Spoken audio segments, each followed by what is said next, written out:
in the east, and we have come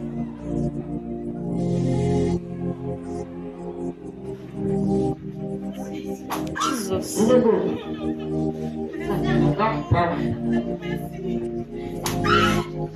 In the kingdom of darkness, they are united.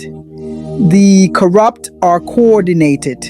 The oppressors protect each other. The looters share secrets.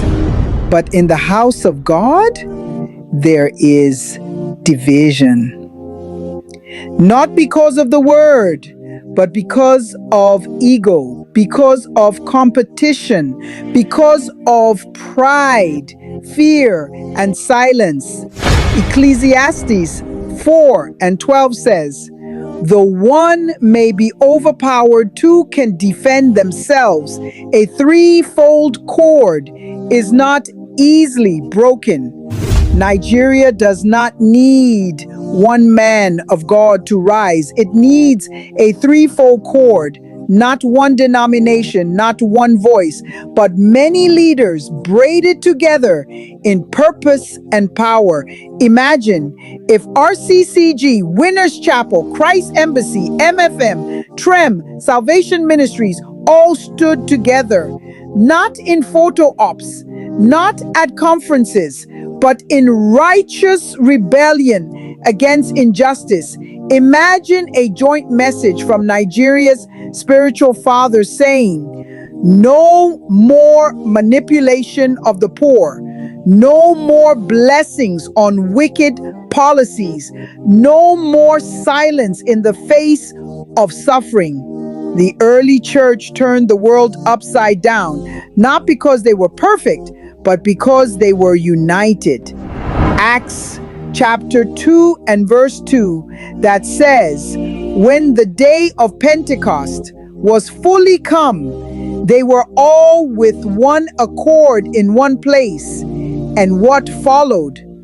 Fire, power, boldness, miracles, nations shaken. But in Nigeria, the enemy has divided the generals. While people perish, the shepherds are isolated in their kingdoms. Their cathedrals are tall, but their voices are quiet. Unity is not a conference. It is not singing together. It is not handshakes. Unity is sacrifice. Unity is humility. Unity is obedience. Psalm 133. Behold, how good and how pleasant it is for brethren to dwell together in unity. For there the Lord commanded the blessing, even life forevermore.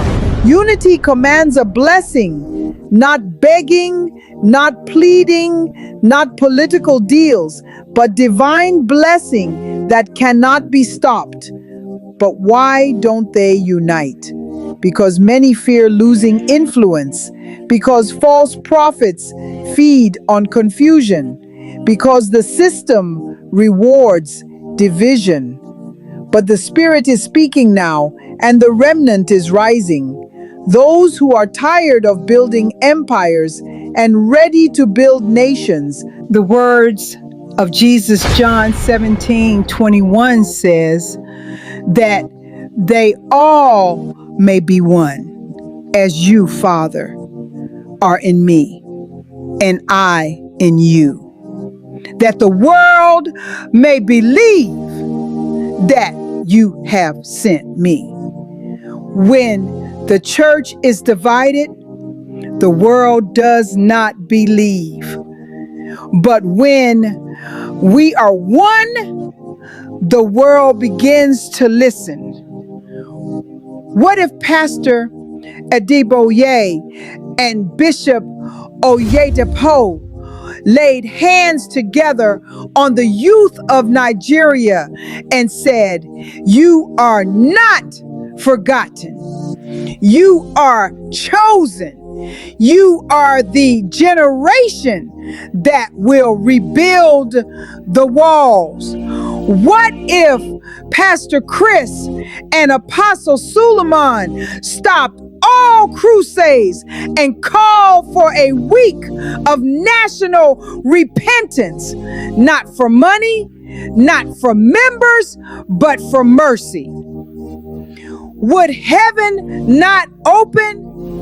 Matthew 18:19 through 20 says, if two of you shall agree on earth as touching anything that they shall ask, it shall be done for them of my Father which is in heaven. For where two or three are gathered in my name, there am I in the midst of them. God does not need a multitude. He needs a united few. You, the spiritual leaders of Nigeria, you are not too many. You are not too far gone, but you must choose. Choose courage over comfort. Choose conviction over convenience. Choose unity over applause. The hour is late. The storm is rising. The youth are crying. The land is bleeding.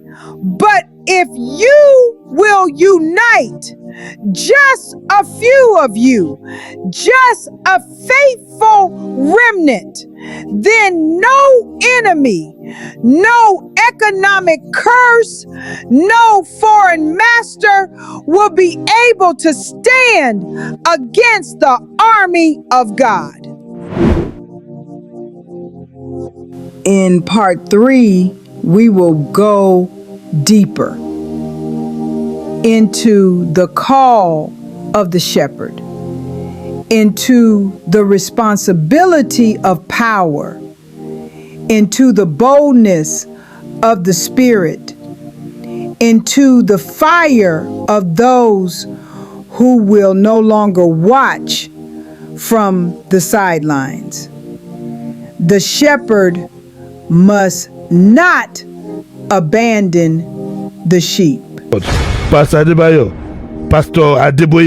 is organizing prayer session for the restoration of Nigeria's economy.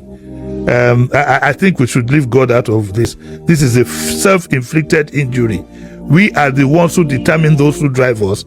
And what we hope Pastor Adeboye will do with his influence and some of his top followers is to put pressure on those in charge to do the right thing. And leave God to do. Nigerians are not the only people on the face of the earth. In fact, if you know, we have Jupiter, we have Mars, God created all these things. So let's leave God out of it. Let our religious leaders join those who are calling on government to do the right thing. You can't on the one hand see people doing the wrong thing and then say you are praying to God that you want the right result. You can't plant corn and reap pineapple. I'm not saying we shouldn't pray, don't get me wrong, but we need leaders. We need leaders who can tell the truth on our behalf. Hey, this is Jamila, and you're watching Africa Speak.